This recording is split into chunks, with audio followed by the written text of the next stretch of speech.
Assalamualaikum dan selamat sejahtera.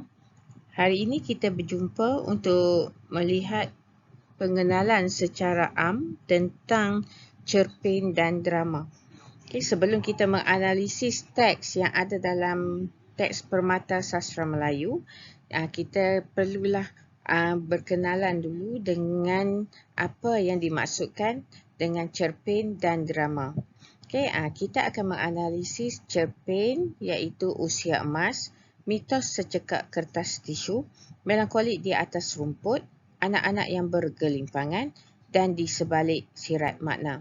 Manakala drama pula kita hanya akan analisis satu saja iaitu drama Asyah Samiah.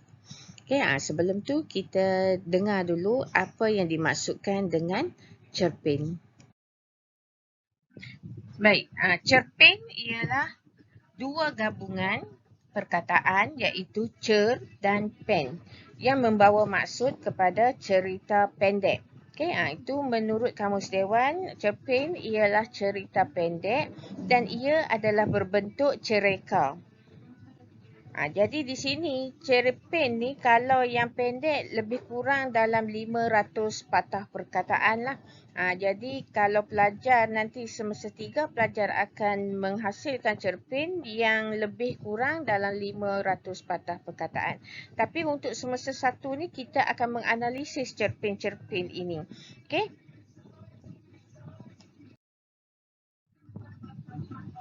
Ciri-ciri cerpen ialah dia ni merupakan cerita pendek dan melakarkan kisah-kisah, sama ada kisah yang berlaku pada situasi yang sebenar ataupun rekaan, fiction, yang orang kata dihasilkan oleh karya ataupun penulis-penulis yang kreatif. Jumlah perkataan 500 hingga 20,000, yang itu kaya panjang lah dan dia selalunya dia akan ada berkala lah ataupun sambungan cerita dia tu macam ada bab sikit. Okay? Tapi taklah sampai macam novel. Taklah sampai macam novel sebab novel ni dia lagi panjang dan dia punya plot dia tu banyak. Okay, di sini cerpen ni dia hanya menonjolkan satu tema dan satu kesatuan ataupun kesan iaitu tema dia ni, plot dia ni akan berkisar pada watak utama selalunya dan watak sampingan yang digunakan adalah terhad ataupun sedikit sahaja. Begitu juga dengan latar. Okay, dia akan mengisahkan satu-satu peristiwa tu dengan terperinci dan selalunya akan berkait dengan watak utama. Contoh cerpen yang kita boleh tengok iaitu cerpen Segeluk Air tulisan Khatijah Hashim ataupun cerpen-cerpen yang pelajar akan kaji seperti cerpen Anak-anak yang Bergelimpangan, Usia Emas dan lain-lain lagi.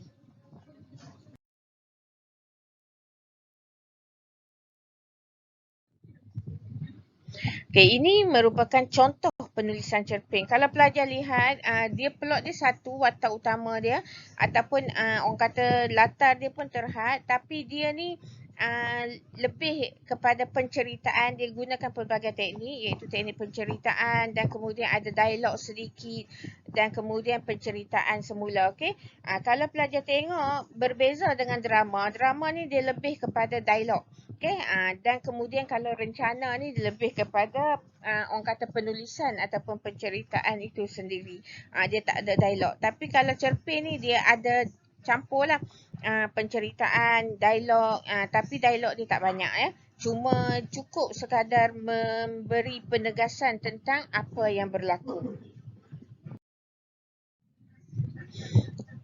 Okay, kalau kita tengok genre cerpen ni, dia orang kata sebelum perang dia ada genre dia tersendiri dan begitu juga dengan selepas perang. Okay?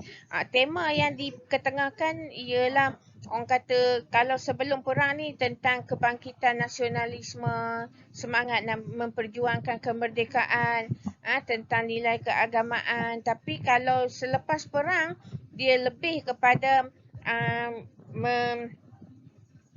menerangkan tentang orang kata kekejaman ataupun penindasan golongan pemimpin ataupun kaya terhadap orang miskin.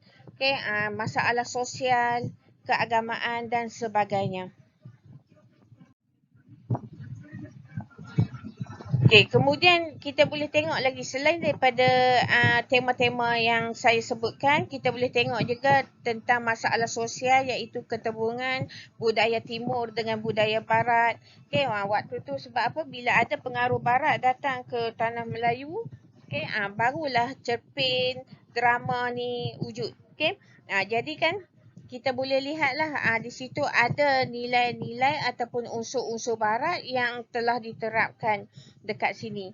Okey, walaupun drama ni asal dia orang kata bermula daripada wayang kulit, orang kata lama baru dia akan jadi drama, tapi unsur-unsur barat tu bila datang dia pengaruh barat dia kuat menguasai cerpen dengan drama ni. Sebab tu dalam cerpen dan drama yang dipaparkan pada era selepas kemerdekaan ataupun sebelum kemerdekaan, salah satu dia tema dia ialah masalah sosial iaitu kejutan budaya yang ada. Okey. Dan antara faktor-faktor lain iaitu perubahan gaya hidup yang bertentangan. Okey. Tokoh yang orang kata banyak yang dikenali lah, yang banyak melahirkan cerpen-cerpen yang baik iaitu seperti Muhammad Yusof Ahmad, Yusof Adil, Muhammad Yusof Arsyad, Muhammad Yasin Makmur. Ni orang lama lah, sastrawan yang hebat. Abdul Rahim Kajai, sama juga. Okay, dia juga yang menubuhkan Mastika pada waktu tu. Okay.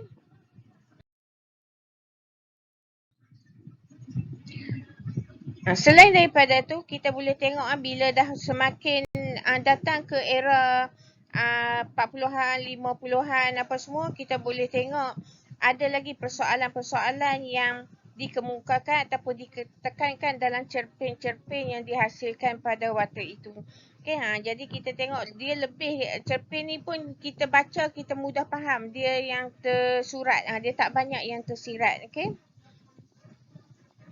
Dan kalau cerpen yang kita kaji nanti yang tersiratnya pun sikit saja seperti mitos secekak kertas tisu yang mula-mula kalau kita baca tentang dia tu kita tak faham apa yang dimaksudkan dengan dia. Apabila kita pergi dengan lebih lanjut baru kita tahu dia itu merujuk kepada nilai mata wang ataupun ekonomi yang jatuh. Okey.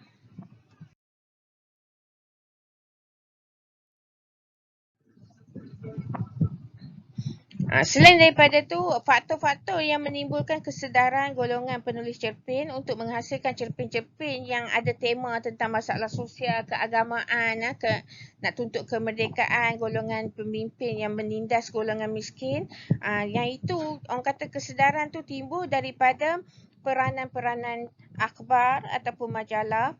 Okay, orang kata kesedaran dalam kebebasan bersuara pada kaum wanita iaitu kebebasan memilih jodoh. Okay, kebimbangan terhadap kehidupan kota yang terlalu bebas dengan orang kata terpengaruh dengan budaya-budaya barat dan kemudian kena menekankan tentang nilai-nilai Islam kerana terdapatnya pengaruh-pengaruh agama lain seperti agama Kristian.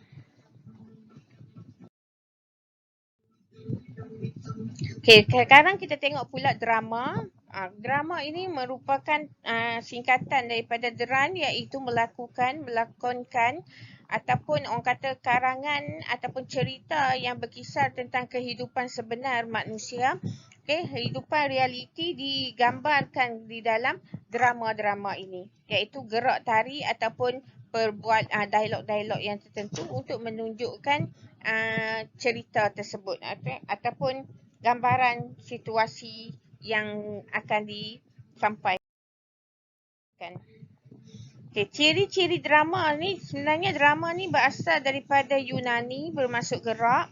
Okay, dan kemudian dia juga membawa orang kata simbol yang lain iaitu tarian, nyanyian, lakonan dan sebagainya yang dilakukan oleh watak-watak tertentu untuk menggambarkan situasi yang dalam kehidupan kita yang sebenar. Okay, dalam masyarakat Melayu, drama ni lama dah. Dia berasal daripada, kamu boleh lihat pada Mak Yung, Menora, okay, wayang kulit, kalau dekat Negeri Sembilan, kita ada Randai, kat Perak Dabus, kat Pulau Pinang Boria, Kelantan Mek Mulong dan sebagainya. Okey. Unsur-unsur drama sama juga macam cerpen, dia ada tema, dia ada plot, latar, watak dan bahasa, iaitu kadang-kadang dalam dialog tu dia menggunakan gaya bahasa tertentu untuk menyampaikan ataupun memberi sindiran sinis kepada golongan-golongan tertentu. Okay, jenis-jenis drama ni kita boleh lihat terbahagi kepada 3 bahagian, iaitu kalau dalam bidang macam bentuk lakonan, kita boleh tengok dipentaskan lakonan ni ataupun difilmkan. Kadang-kadang dia ada yang berbentuk tragedi, komedi, tragikomedi, iaitu gabungan daripada tragedi dan komedi. Pantomim, yang tu pelajar dah biasalah, sebab apa, pantomim ni dia gabungan dan orang kata suara, mungkin yang baca saja menyanyi dan ada orang yang melakonkan di belakangnya.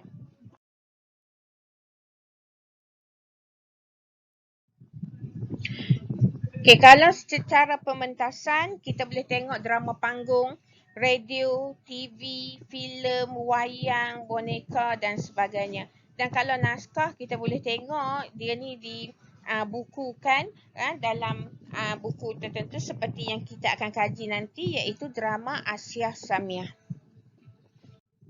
Okay, berikut merupakan contoh drama yang telah difilmkan, kehidupan sebenar tentang satu kisah. Okay. Sekarang murid-murid saya mulakan dengan Pak Cik Man. Sekarang murid-murid saya mulakan dengan Pak Cik Man. Pak Cik Man, cuba sebutkan perkataan ini. Alif, ya, mim, buaya. Bukan buaya. Alif, ya, mim, ayam. Oh, ayam. Pak Cik fikir buaya. Pak Cik Dong, cuba sebutkan perkataan ini. Ya. Unta. Bukan unta. Burung. Oh, burung. Kupikirkan unta. Pak Cik Amir, tutup mulutnya sedikit, nanti masuk lalat. Pak Cik Man, cuba sebutkan perkataan ini.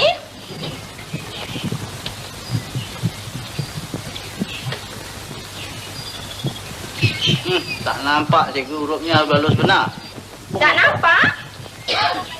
Pakai terubung nampak. Sudahlah Pak Cik Man, duduk. Dia pandai cikgu ya? Pandai. Lain eja, lain dibaca. Sekarang murid-murid ikut cikgu baca ya. Ya. Alif, ya, mim, ayam. Nah, di kelas 1. Cikgu Ros? Ya, cikgu. Alif, mim, ayam. Ada anak murid yang baru nak masuk sekolah. Mana ada, cikgu? Ada. Ini. Alif, ya, kaf, nun. Benar kan ada orang masuk, cikgu? Baik. Lam, mim, bewaw, lembu. Anak-anak, ikut masuk. Baik belajar ya, anak. Kambing. Kami duduk di mana cikgu? Pak Bu duduk di belakang. Ya. Yang murid-murid yang baru duduk di depan. Baik cikgu. Itu belakang juga cikgu. Ya. Sudah.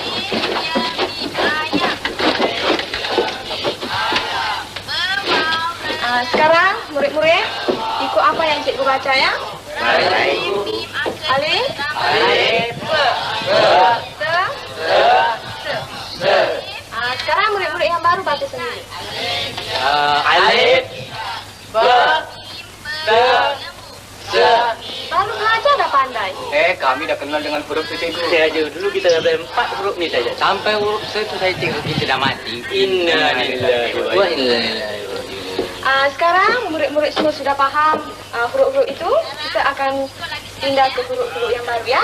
Silakan cikgu. Alif. Alif. Be. Se. Se. Tentang sini lah cikgu kita mati. Ya Ramli. Huruf apa ke ini? Baiklah, sekarang saya nak tanya pada murid-murid yang baru. Cik Ramli, huruf apa ke huruf ini? Dia ada tanah, ada ekor dan ada satu mata di tengah-tengah. Matanya satu saja tengok. Satu. Ada eko. Ada. Atas tanah. Huruf mambang tanah. Bapa sana.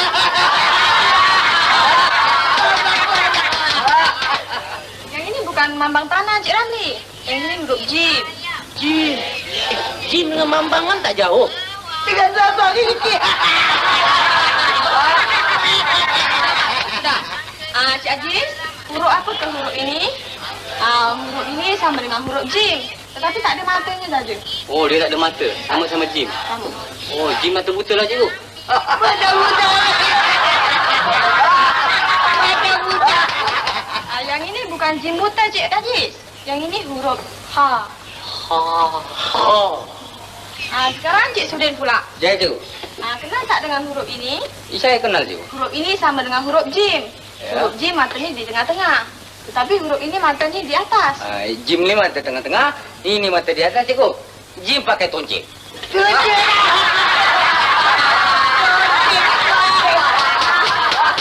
Pak Abu tu ketawa terlalu banyak sangat. Cikgu, Coba sekarang Pak Abu pula. yang mana? Yang ini. Oh, ini saya kenal, saya tahu nih huruf ini. Ini kan huruf M. Itulah. Jangan suka selalu ketahukan orang. Cikgu. Yang ini bukan huruf M. Yang ini huruf H.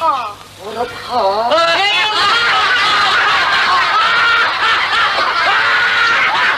Okay, itu menggambarkan kehidupan sebenar manusia pada waktu itulah yang untuk kenal huruf dan sebagainya. Okay? Jadi setakat ini saja dan kita akan mula menganalisis cerpen dan drama.